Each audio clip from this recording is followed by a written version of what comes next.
नमस्कार दोस्तों। तो मैं आज आपके लिए एक रियल हॉरर स्टोरी लेकर आया हूँ और ये स्टोरी मेरे ही गांव की है और बिल्कुल रियल है। ये स्टोरी आज से करीबन 40 से 50 साल पुरानी है। तो चलिए मैं इस स्टोरी को शुरू करता हूँ, लेकिन उससे पहले एक चीज़ आपको बताना चाहता हूँ। ये स्टोरी उस समय की है जिस समय घर में लड़की पैदा होती थी तो लोग जश्न नहीं, दुखी हो जाया करते थे, खुशी नहीं मनाते थे।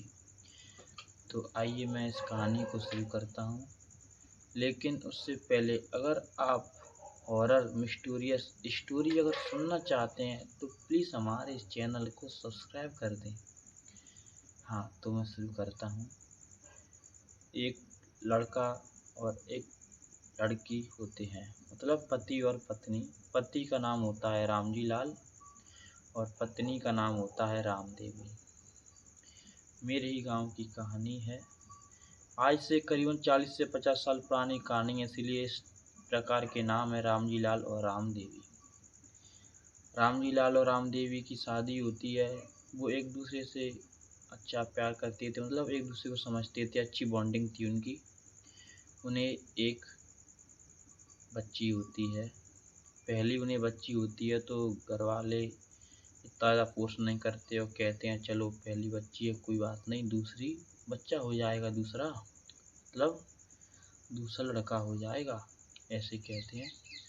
कोई दिक्कत नहीं होती, कंटिन्यू सब चलता रहता है बढ़िया। इस बार कोई परेशानी नहीं आई, लेकिन अब दूसरी बार भी वो प्रेग्नेंट होती है और दूसरी बार भी उसकी लड़की हो जाती है। इस बार घर वाले भी बहुत दुखी हो गए थे और अब धीरे धीरे उसे वो परेशान करने लगे थे। उसके सास ससुर रामजी लाल के पिता और माता उसे परेशान करने लगे थे और कहीं ना कहीं वो रामजी लाल के भी कान भर रहे थे, जिससे रामजी लाल और राम देवी का संबंध अब कुछ खराब होता जा रहा था।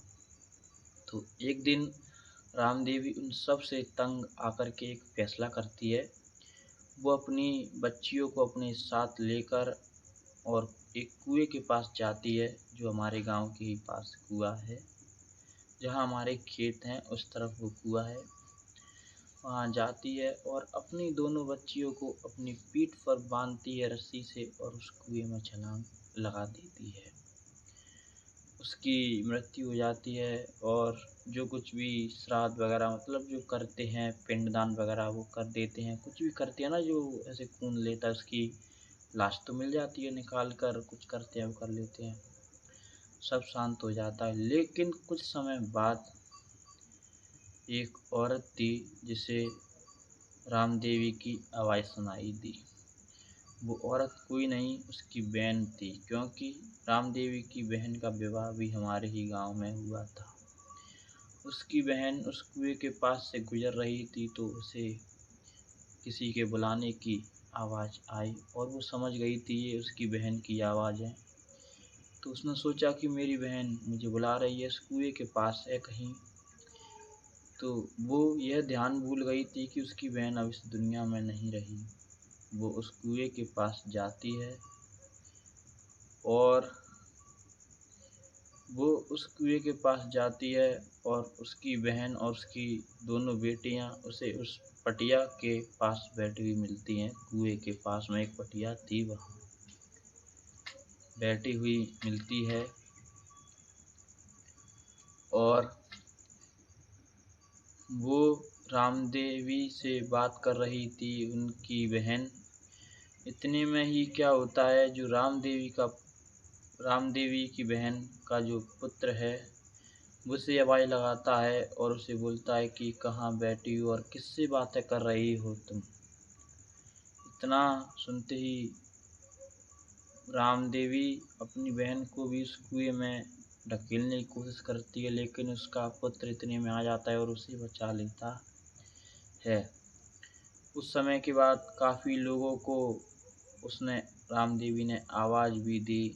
जैसे एक तो मेरी खुद की दादी थी, उन्हें आवाज़ दी, लेकिन लोग समझ जाते हैं कि वो तो मर चुकी है। लेकिन कुछ समय के बाद वो आवाज़ आना बंद हो जाती है। अभी प्रेज़ेंट में वहाँ से कोई भी आवाज़ नहीं आती, क्योंकि ऐसा माना जाता है कि अगर किसी इंसान की उम्र 70 साल है और वो अगर 40 साल में फांसी लगाकर आत्महत्या कर लेता है, तो 40 साल तो उसने वैसे जी ली, अब वो 30 साल प्रेत आत्मा के रूप में भटकेगा और 70 साल पूरे होते ही वो इस पृथ्वी लोक को छोड़ देगा और किसी अन्य योनि में चला जाएगा, ऐसा मानना है। तो शायद उनके साथ भी ऐसा ही हुआ है और वो किसी अन्य योनि में चली गई हैं। तो अब ऐसा हादसा वहाँ नहीं होता, लेकिन कहीं न कहीं उनके साथ बुरा ही हुआ। तो कहीं न कहीं आज की स्त्रियों के लिए बहुत सुविधा भी है और सब कुछ है, वरना पहले तो उन्हें कुछ माना ही नहीं जाता था स्त्रियों को, और सिर्फ़ एक खिलौना की तरह माना जाता था और उनके सामने शर्त रखी दी जाती थी। लेकिन आज भारत की नारी सब कुछ कर सकती है, सब पर भारी है। हाँ, सो धन्यवाद दोस्तों मेरी स्टोरी सुनने के लिए, और मेरी स्टोरी आपको कैसी लगी प्लीज़ मुझे कमेंट में बताना। तो प्लीज़ मेरे चैनल को सब्सक्राइब करें।